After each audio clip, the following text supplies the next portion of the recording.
Voltamos ao segundo bloco da nossa entrevista com a bióloga e mestre em sustentabilidade, Priscila Randall, falando sobre sustentabilidade doméstica. Priscila, falamos no bloco anterior um pouco sobre, principalmente, a área de limpeza de uma residência, né? Mas você tem uma questão muito importante que você coloca no seu livro, que é a organização doméstica versus o consumo. Isso, com certeza. Fala um pouquinho para isso. Então, na verdade, hoje, assim, a nossa sociedade ela é muito consumista. A gente consome, desde que a gente nasce, a gente já nasce consumindo. E aí, o que acontece hoje? As pessoas acumulam cada vez mais. Então, as pessoas precisam, às vezes, de casas maiores para conseguir colocar tudo que tem. Então, eu hoje, como trabalho com organização, né, eu sou personal organizer também, além de ser, né, trabalhar com a parte de sustentabilidade, eu vejo que as pessoas cada vez mais têm mais coisas, aquele guarda-roupa abarrotado, a sua casa abarrotada de coisa, dispensa, e isso gera desperdício. Não sabe nem o que tem, às vezes, né? No que tem. Se gera desperdício, é um problema ambiental, desperdício é um problema ambiental. E, além do mais, ela acaba consumindo. Então, às vezes, ela sempre usa um exemplo, a mesma peça de roupa, sendo que o guarda-roupa está abarrotado. E aí acaba achando que nunca tem nada e sai às compras novamente para comprar mais coisas. Então, as pessoas não têm essa percepção do que tem hoje. Então, isso gera consumo. E aí a organização, ela quer fazer o quê? Que você consiga visualizar. O padrão da organização é o quê? Visualizar. Se você visualiza o que você tem, você utiliza e mentalmente você começa a perceber que você tem tudo o que precisa e não precisa sair correndo para comprar alguma coisa. E isso até quimicamente é interessante. Às vezes até fala, porque meu marido é desorganizado e minha mulher é mais organizada. Até quimicamente falando, as mulheres ela têm um hormônio que chama hormônio cortisol, que é um hormônio do estresse. Então, as mulheres, às vezes, se preocupam mais com a organização do que os homens, porque ela produz muito mais cortisol do que os homens. E aí ela gera muito mais estresse ao ver uma bagunça do que os homens. Então, assim, se está aqui, quem está assistindo a gente agora, e for uma mulher que não consegue compreender por que se estressa tanto vendo a bagunça, use isso a seu favor. Use isso para deixar sua casa organizada, evitar desperdício e evitar consumo. E o marido também que quer evitar o conflito doméstico, né? Também deve olhar compreender isso. Por que ela fala tanto com os filhos, fala tanto com o marido para deixar organizado?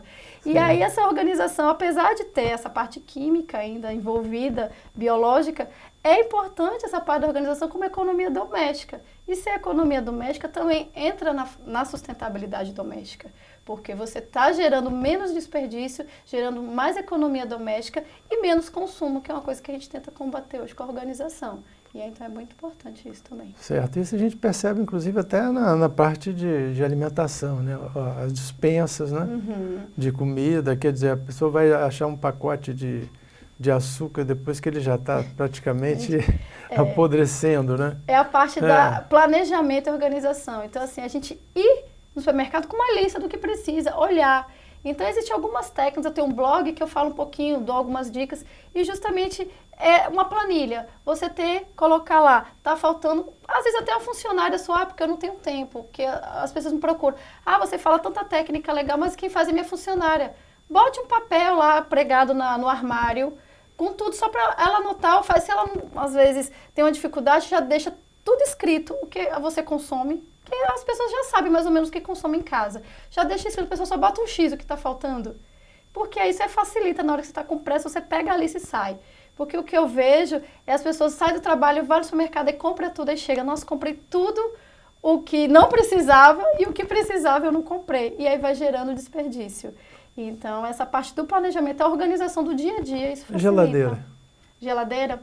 Então, até na organização da geladeira a gente precisa olhar, porque a geladeira tem um fluxo de ar. Então, principalmente, a maioria das geladeiras, o quê? Em cima é mais gelado, embaixo é mais quente. Então, a gente até sabe onde guardar. Frutas, verduras fica mais embaixo. Colocar o que é, né, frios, colocar iogurte, a parte de laticínios, na parte de cima. Eu sei que a maioria faz isso, mas eu, como estou sempre na casa das pessoas, eu vejo uma confusão ainda nisso e às vezes o produto estraga antes do tempo, porque ela não sabe organizar. Fica atrás da primeira fileira. Ou deixa aquela bagunça dentro da geladeira e ela só come o que está né, na frente e atrás. Até em relação ao ovo. Ovo, a pessoa bota na prateleira da porta. O ovo, ele estraga com facilidade se ficar na porta. Ele tem que ficar dentro da geladeira. Porque a casquinha dele é muito fina e aí, como tem uma diferença de temperatura grande quando você abre a geladeira, então se ela ficar na porta da geladeira, ela vai estragar com mais facilidade. Então, é gerar desperdício. E tem, na hora de lavar, você chega ao supermercado com a sacola das verduras e coloca.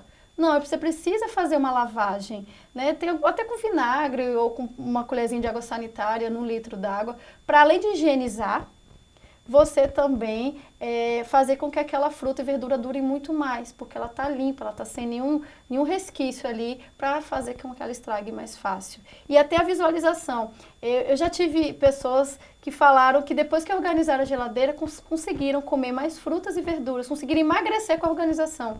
Sim. Por quê? Quando ela pega a fruta e verdura, joga dentro de um saco e coloca dentro da geladeira na gaveta, ela não vê. Ela não vê. Aí coloca uma pizza, coloca uma coisa bem gostosa na frente, ela acaba sempre optando por aquela coisa mais gostosa, né?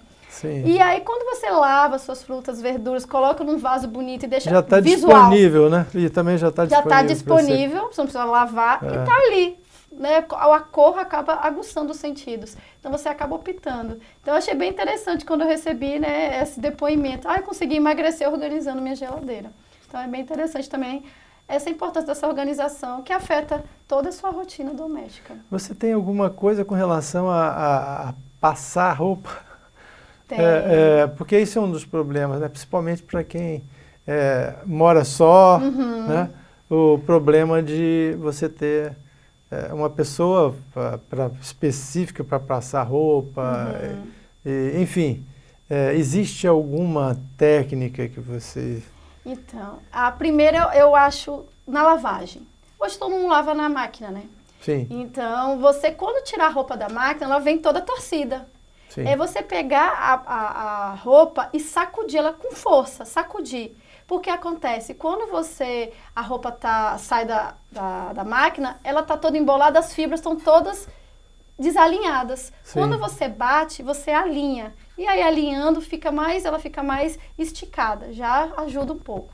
Na hora que você for pendurar, não colocar o pregador em cima do varal, que hoje a maioria das pessoas não tem apartamento, é aquele varal mais grossinho, né? Isso. Você colocar na lateral, porque se você coloca o pregador em cima, ele vai fazer um vinco maior na roupa, aí na hora de passar vai ser mais difícil. Então você já colocar na lateral, porque fica só o contato da roupa, não fica o contato do... A camisa não é melhor secar eu ia falar também, no próprio cabide. No próprio cabide. Isso é para, assim, roupa, toalha, outras coisas. Sim. E roupas sociais, principalmente roupas finas, uma seda ou um viscose, e roupas sociais, principalmente homem que usa, né, camisa social, é você pendurar no cabide. Você sacode ela bastante para alinhar a fibra, coloca no cabide, se for camisa social, fechar o colarinho, porque o colarinho ele acaba ficando mais aberto se você não fechar. E deixar pendurada para secar pendurada, já ajuda bastante. E aquelas Sim. que não forem no cabide, você colocar o pregador na lateral, então já ajuda bastante.